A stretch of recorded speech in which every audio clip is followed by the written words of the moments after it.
Miami, and I got in the day after your summer ended. And I'm very upset about that because I'm freezing. But anyway, I'm glad to be here. I'm going to start out with a bold statement.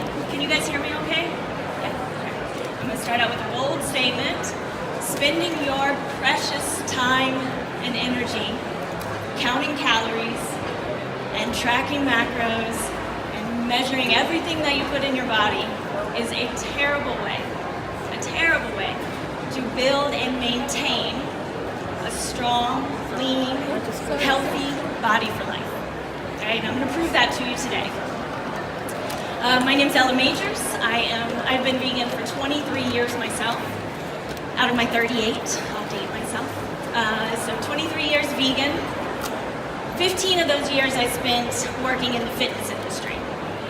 And working in the fitness industry, I did the whole diet thing for many, many years. And I developed disordered eating. I developed distorted body image. I struggled a lot with a lot of shame. And I was only able to heal myself and get to this place of happiness and freedom that I am now by, the shifts that we're going to be making today. I'm going to tell you how I did that today with some powerful mindset shifts because it all starts in your mind. Okay? Question, I just want to see who I've got here. Who would consider them? Raise your hand if you would consider yourselves vegan curious or transitioning but are not vegan yet. Raise your hands if that's where you're at. Awesome. Great to have you guys. And who's already vegan? 5 years vegan? 10 years? Got 2, 10, 20? All right, cool. All right, let's do this. All right, so I just want to let you know you're in the right place. If you want to transition to a healthy vegan lifestyle, free yourself from dieting and adopt an empowered approach to eating.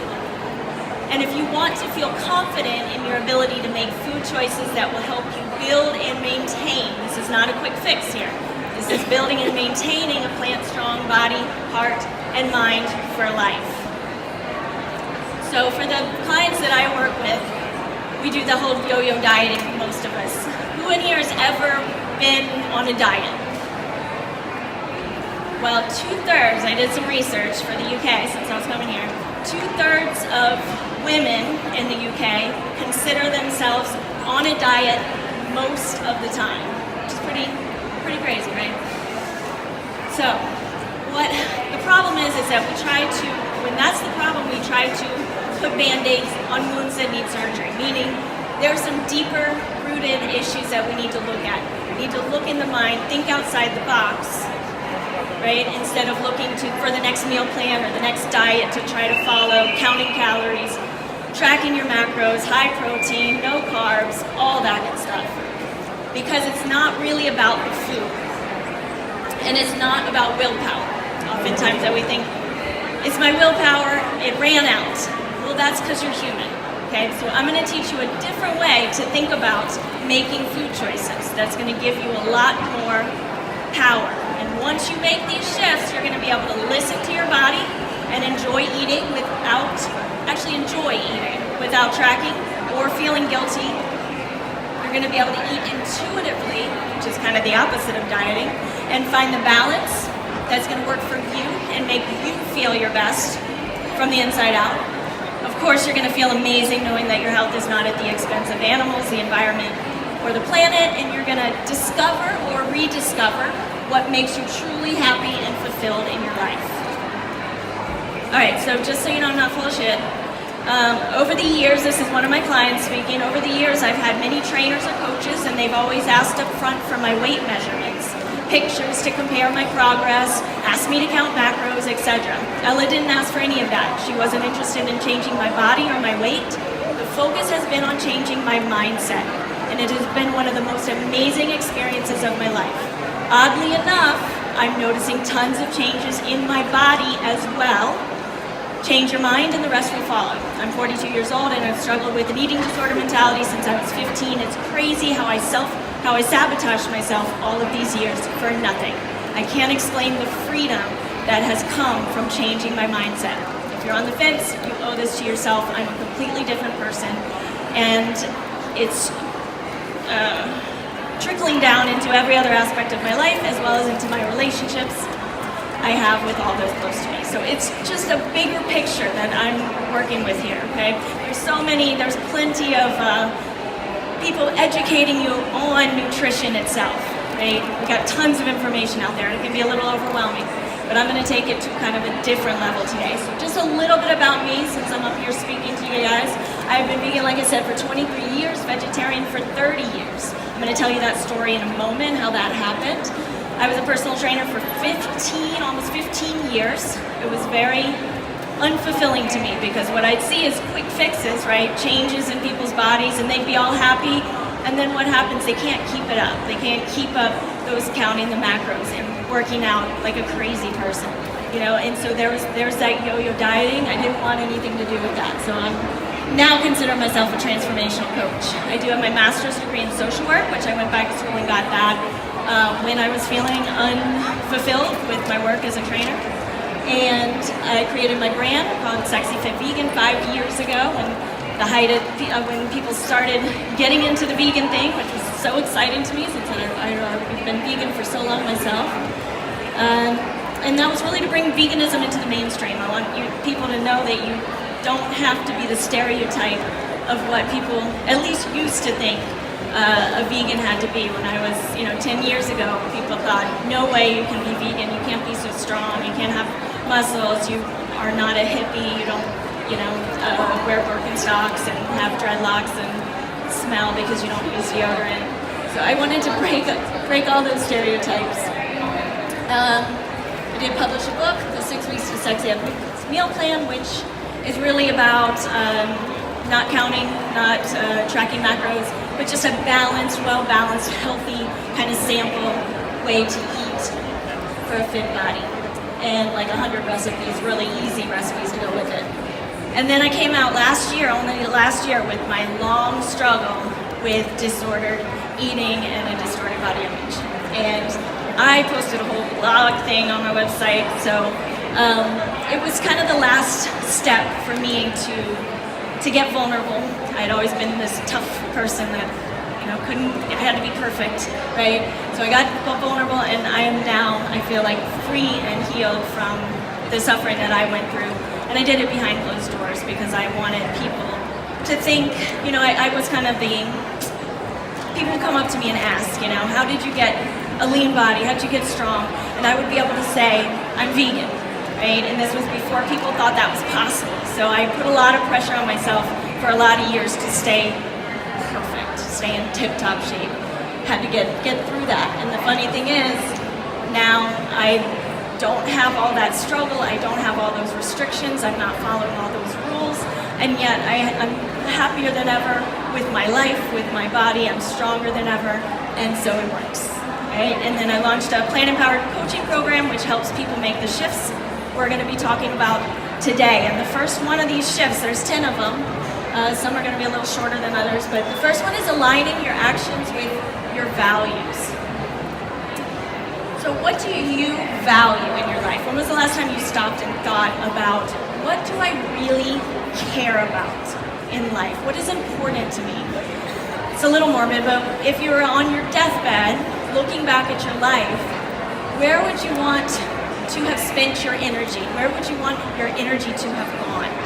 Right? And I'm guessing it's not working out and thinking about your body and trying to fit into that size 2. It's probably not what we're going to be thinking about. So where does your energy go? Speaking of values, so I was 7 years old when I went vegetarian. I'll tell you this story real quick. I got in the car after school one day. My mom had picked me up to take me to gymnastics practice as usual, and she asked me how my day was, and I said, well, Mom, we learned about Daniel Boone. And if you don't know who Daniel Boone is, he's one of our first American folk heroes. And he wore a raccoon hat and he carried around a shotgun. And I said, Mom, he was supposed to be a hero, this guy, but he wasn't. He was mean. He shot animals and he ate them. And my mom was honest with me, and she said, well, Ella, we're very lucky nowadays. We just get to go to the grocery store to buy our meat. And it was at that moment that I connected the food on my plate with the animal that it was. And for whatever reason, I knew at 7 that that was completely not in line with what I cared about, that I had a value for the lives of animals and the rights of animals to live and not suffer. So I said, Mom, I'm never doing that again. And that was it. I never ate meat again. So if only it was always that easy, because once I aligned that, it wasn't about taste anymore. It was about making choices that supported my values. And that was one of them. I did not do that with other values like self-care and that sort of thing for many, many years. But think about what you're spending your energy on. Also think about happiness as it's not out there, right? We always want to say, once I lose the weight, once I get that new job, once I get in a relationship or get out of a relationship, then I'll be happy. Well, happiness is not out there. It's in you. It's in you right now. You just have to learn how to access it. And what else is life about, you know? And I take it beyond happy to a meaningful life. And that's what I'm striving for, and that's what I'm striving to help other people do. Because that's when there's true happiness. And so think about what you can do today to start aligning your actions with what you actually care about. And usually when I'm working with somebody, they hadn't stopped in a long time to say, okay, what do I really care about? And is that something I'm actually thinking about on a daily basis, or am I just going through the grind, right? Am I just trying to lose the weight? Am I just trying to,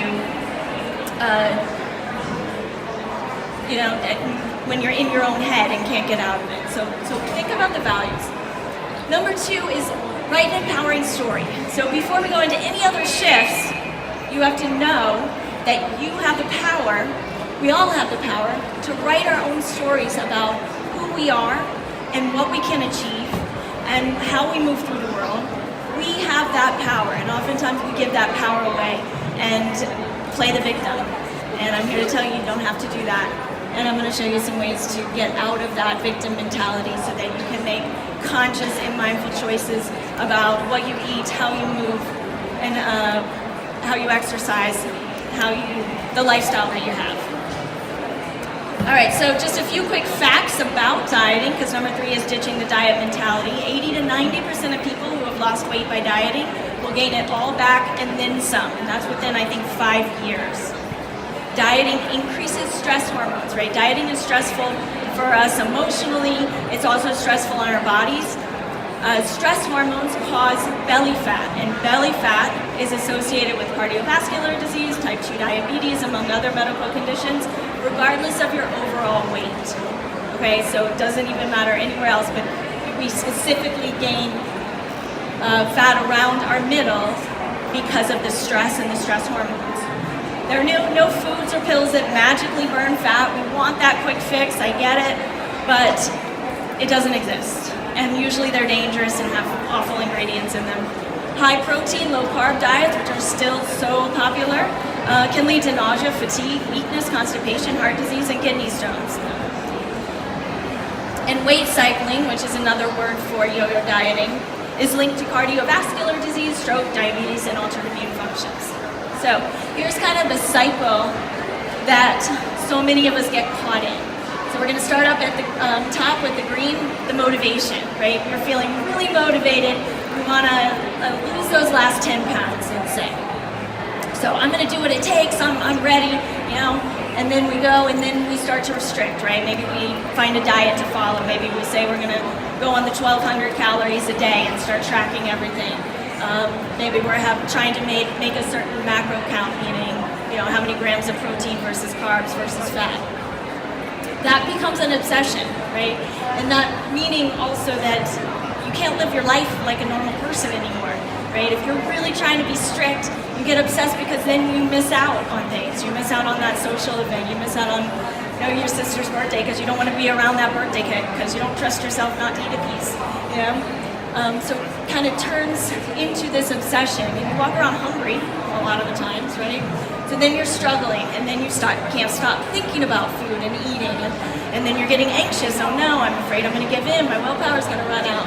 And then what happens? Your willpower runs out, you're hungry, you need to eat, you eat, and then you overeat, right? So, I've been so good, and then, so I just, I'll just do this and I'll start fresh tomorrow, right? But then the guilt and shame creeps in. I can't believe I was weak. You start beating yourself up. I shouldn't have eaten that coconut milk ice cream, and this works whether you're vegan yet or not, because I went through this whole cycle. I would eat, and I can say this now because I can get vulnerable, and that's what I'm going to encourage all of you. I would eat an entire jar of peanut butter in one sitting in a night, many times. So I did this cycle for a long time, and I couldn't get myself out of it until I did the shifts that we're talking about today. So then the guilt steps in. How many of you want to say, like, oh, I'll start fresh tomorrow? I already did that, I might as well do this, and then I'll start fresh on Monday, right? That's going to be Monday, I'm going to start again. So what happens? That guilt and shame sets in, and then you say, okay, I'm starting fresh. All right, I'm motivated, let's do this again. And there's your cycle. So what are the antidotes to yo-yo dieting? It's not another different diet, right? It's self-love, it's respect, it's acceptance of yourself. It's finding a balance that works for you, so you don't go into restriction mode and then you don't go into overeating or binging mode. Conscious and mindful eating, we're going to talk about those. So accepting, respecting, and listening to your body is one of the huge principles that is very hard for most of us, women especially, but it goes for everybody. Women, though, accept their bodies and eat intuitively, not dieting, have lower body mass indexes than those who diet due to body dissatisfaction. So accepting your body as it is now is actually a prerequisite for transforming it, meaning loving you and every part of you and your body, and being able to go in front of the mirror and say, I'm beautiful. That is a prerequisite for changing it. So if we're always on that, we're doing things because we hate our body, let's start doing things because we love it. To think about all the things that your body can do for you and has done for you.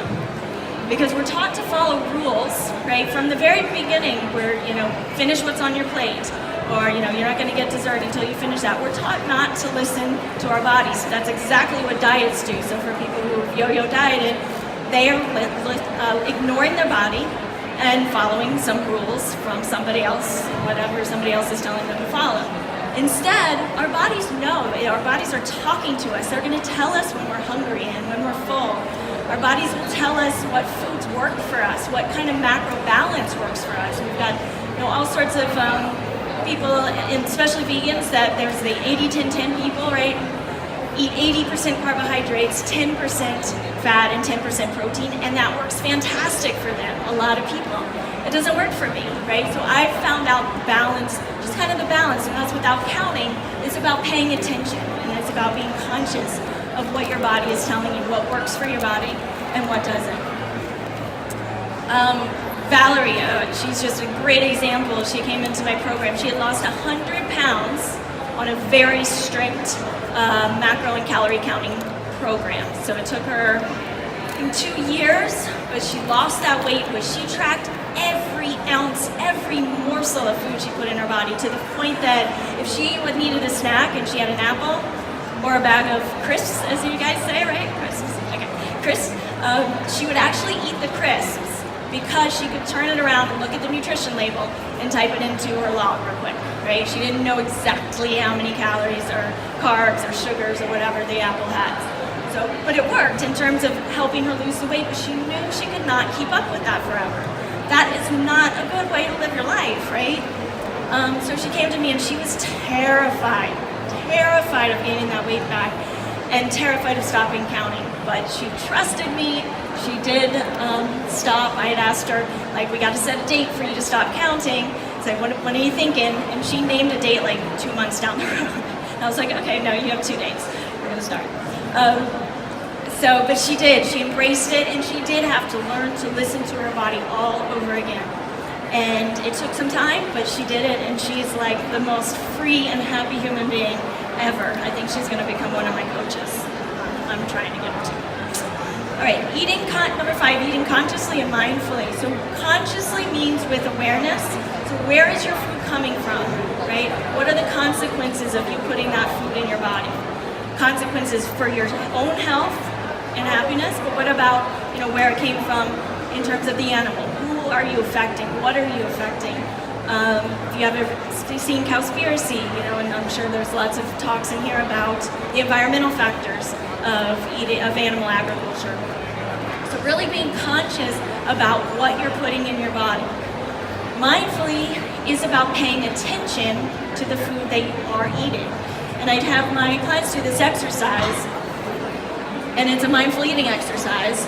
And so if you think about it, try it at home. It's very interesting, and I'm going to tell you a funny story in a second. But choose a piece of fruit.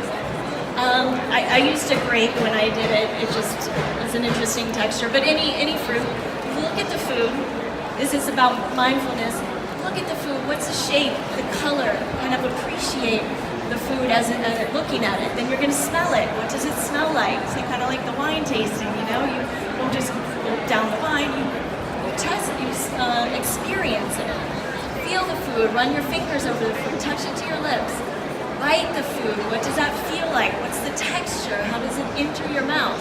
Chew the food. Okay, I'm going to stop on this one because it was 2 years ago, I was doing a book signing on the Holistic Holiday at Sea Cruise, which is an all-vegan cruise, and they had all the great doctors on there. I gave Dr. Greger, does anyone know Dr. Michael Greger? He's great, right? Yeah, so he was on there. I gave him a book, signed it for him, and he was just fantastic. I have a crush on him. Anyway, Dr. Greger, Dr. Clapper, T. Colin Campbell, Dr. Barnard, they were all there giving talks.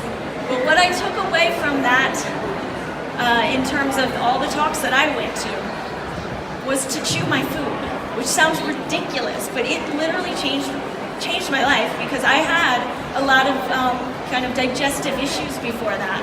I felt like I hadn't figured out why, but I was trying to listen to my body, but I couldn't quite figure out. I wasn't chewing my food. I swear to you, this cured me, chewing my food. So I want you to, next time you eat, are you scarfing that food down, or are you eating it mindfully? That number one, chewing your food is going to, digestion starts in your mouth. So we have enzymes in our saliva. So when we start the chewing process, we start releasing those enzymes. So you start kind of pre-digesting right there in your mouth. So the longer you chew, the more you're going to digest before you even swallow the food. Second, it slows you down. Count 30 bites. Just try it. Count 30 bites. And you'll actually chew your food to a paste. So it's like you're going to be eating a smoothie after that. But it's going to slow you down a lot, and that's going to also help you listen to your body and know when you're full. This all sounds, I know, like really logical, right? But it's things that we don't think about and we don't do, and they can be actually life-changing. So, chewing the food. I hope that changes somebody's life in here. Tasting the food, the experience in your taste buds, swallowing it, and basically just eating mindfully. That can make a huge difference. Okay. Number 6, exercise for enjoyment. So many of the times we do not exercise because we love our bodies, we exercise because we hate our bodies, right? It turns into a punishment.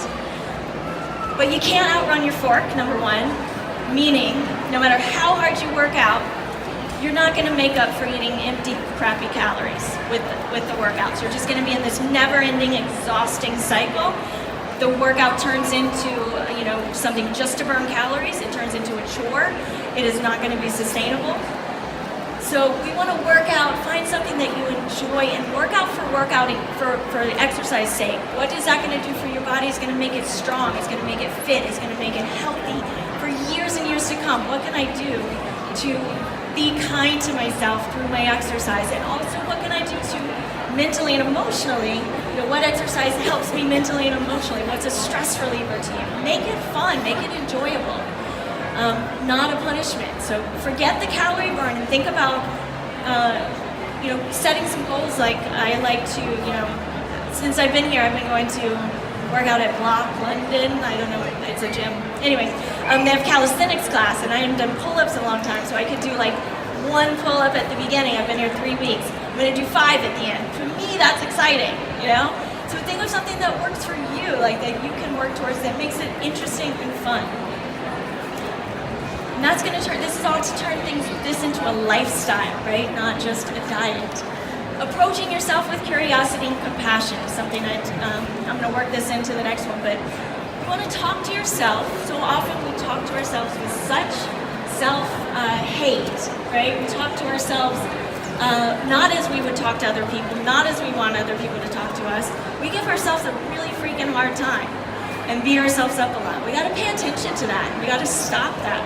Because what happens is that turns into that self-sabotage, right? We start to think that we're not worthy. We're telling ourselves that we're not worthy. We're creating that story that we're not worthy, and that's usually rooted in shame. And the antidote to shame, vulnerability. So finding somebody that you trust, that loves you unconditionally to share with is important. Prioritizing self-care. Self-care is not selfish, right? We want to say if we go take this time for ourselves, then we are being selfish, right? But it turns out that taking time for yourself to meet your needs is going to ultimately make you a happier, healthy human being, and you can help others so much more. So we got to get out of that thought process that self-care is selfish. It's not. And then you got to own your schedule. Owning your schedule, babe. What I mean is, again, not playing the victim to your schedule. I'm going to get to that here. Okay, I'll finish that here. Number 8 is eliminating disempowering words from your vocabulary. I have to. I'm going to challenge you to get rid of these phrases. So getting rid of I have to and changing it to I choose to. And when we talk about owning your schedule, how often do you say, I have to go to work, I have to get my workout in, I have to pick up my kids from school, I have to. Truth is, you don't have to do any of that, right? You're choosing to do that. Are there consequences to choosing a different route, to choosing not to go to work? Of course, you're going to get fired and you're going to be broke and it's going to be awful. But the thing is, to write your empowering story, you have to know that you are choosing. You have that power. So change I have to I choose to. Get rid of the word busy. These are all words I've gotten rid of, and at first it's insane to try to get rid of these words, but after it's so empowering. Changing I'm busy to I am prioritizing this over this, right? Busyness is just a state of mind. It is not a reality. Everybody's busy looks different. I could be busy, tying my shoes. Busyness is just a perception of what we got going on in our lives. What we can do, we all have the same number of hours in the day, but we can choose to make one thing a priority over another. And that's what we have to do. We have to prioritize, because you can't do it all. And then changing I'll try, I'm sure you've heard this one, to I will or I won't. Get rid of try, that takes away your power as well. And I failed. I like to say that there's no failure, only feedback. Right? Everything that we do, and when we think we fail, it's a new opportunity. It really is, to learn. And you gain that feedback back, and then that's the price we pay to take our lives to the next level, to grow as human beings, to gain that feedback. If we never make those mistakes and get to that point, we don't grow. All right, so this is a big one, mastering self-coaching. So this is a system that I'm going to tell you about to help you overcome any and all obstacles in your life, to deal with negative emotions in a healthy way, to rewrite your story in a powerful way, and to gain power over your thoughts, feelings, actions, and outcomes. So here's the self-empowerment coaching system, as I like to call it. Starting at the top with the green, your circumstances in your life. Those are things that are kind of set. That's something that you don't necessarily have any power over, right? We always think we're a victim to our circumstances. Well, I'm going to teach you how to be empowered no matter what your circumstances are. Circumstance is going to trigger certain thoughts. Thoughts are going to evoke emotion. Emotions will influence our actions, and of course our actions will determine our outcomes, which then, by the law of attraction, we can start to attract more positive circumstances if we use it in our favor. So, when we use this to overcome a situation, here are the steps, and then I'm going to give you an example. Step 1 is to acknowledge your emotions, because usually we won't necessarily be conscious of the thoughts that we have behind that emotion. We'll feel grumpy, or we'll feel irritated, we'll feel sad. That's kind of something easy to acknowledge.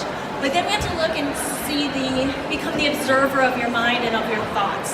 So what are those thoughts that are causing those emotions? What are those thoughts, and are they helpful thoughts? If they're helpful thoughts, fine. If they're not, then what we need to do is to create new thoughts. And I'm not saying that you can just create new thoughts and with the snap of a finger, you'll believe them and everything will be fine.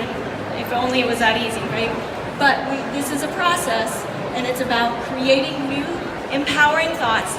And you've heard of mantras and affirmations. That's what it's all about, is telling yourself that mantra, affirmations, that's going to really help you move forward in your life. So we have to say it over and over again. Every time we have that feeling and we identify those same limiting beliefs that you might have had your whole life, then we get to introduce the new thoughts. And eventually, the new thoughts will overtake the old thoughts. They will be what automatically come into your mind. Then, even if you don't believe the new thoughts, if you know that new thoughts are going to empower you, you still have the choice to act on your new thoughts. I'm going to show you the example and it'll help you out. But you're not to the victim of acting according to disempowering thoughts. You're going to acknowledge the outcome and wash, rinse, and repeat. So this is a really simple example. And if I have time, I'm going to give one from my client. But just really simple to help you understand the original model. The circumstance, I made this one up during my 10-hour workday. I only ate a salad, and it had cheese on it. So you might feel grumpy, irritated, annoyed that day. To look at your thoughts, they may be something like, I hate my job, I'm working overtime every freaking day, I didn't plan ahead, I ate cheese, I'm trying to be vegan, I'm never going to lose weight, I'm never going to reach my goal. What actions might you take? You get home exhausted, feeling crappy about yourself, and maybe you'll binge for an hour on some pizza and cookies since you already messed up your day, and then you'll have guilt, shame, and upset stomach, poor sleep, waking up feeling sick and tired. How about we change that? So the circumstance is the same. It's done, right? You ate that salad with cheese, and that's all you ate in your 10-hour workday. New thoughts. So you start to feel grumpy, irritated, annoyed. Identify those old thoughts. New thoughts. I can take better care of myself than I did today. It's important I create a plan so I can nourish myself on long work days. I am worthy of making my health and happiness a priority. New thoughts, new feelings that come along with that are thoughts of being hopeful and determined and empowered. And what might you do then? Act on the new thoughts. You might go home and eat a satisfying vegan meal. You might put a cooler together and be prepared for your workday tomorrow. See how that works? And I think I will. Okay, I have time. Okay, I'm going to read this one example from a client. We have a Facebook group for just people going through the program, and she wrote this to help everybody. So this is her example of self-coaching in action. She said, I have defined myself for the past couple of years since losing the extra weight I've carried my entire life as someone who loves to run. Unfortunately, I just had a bit of a scare, and I have been told by my physical therapist that I need to avoid running and high-intensity workouts for a while. This is to allow my pelvic floor to rebuild after a pretty severe prolapse resulting eventually from the birth of my child, which was over 4 years ago. It totally freaked me out. Here's the old framing. I am told that I need to avoid high-intensity workouts and running for an unknown amount of time while I rebuild my abdominal strength. My traditional thoughts before this program would have been something along the lines of, oh no, now I won't be able to make my calorie burn. I won't be able to eat as much food and I'm going to gain weight. I'm so stressed out about this. It's the worst thing that could ever happen. Why does this always happen to me? My actions would have been to get stressed out and upset, and as many of you know, a lot of us have had that perfectionist mindset where we decide that if it can't be perfect, it's going to be nothing. Therefore, I can't work out, and I'm going to gain weight anyway, so I might as well just eat whatever I want. The result would be that I didn't do, in fact, gain weight, but even worse, I would be completely stressed out and unhealthy in all aspects of my life. Here's the reframe. The situation is the same. However, my thought process this time is very different. I think to myself, how lucky am I that I just happened to already have an appointment with the physical therapist the week before this happened? I barely had to go any time at all without knowing what was going on. My body has done so many wonderful things for me, and I'm going to take care of it as well as I can. This also allows me a chance to relax instead of my usual lifestyle, which involves more exercise, more food, more activity, more everything. I am now going to simplify. I can relax more. I have to relax more. I can eat light and beautiful meals and enjoy light exercise at peace. I can appreciate a new way of being.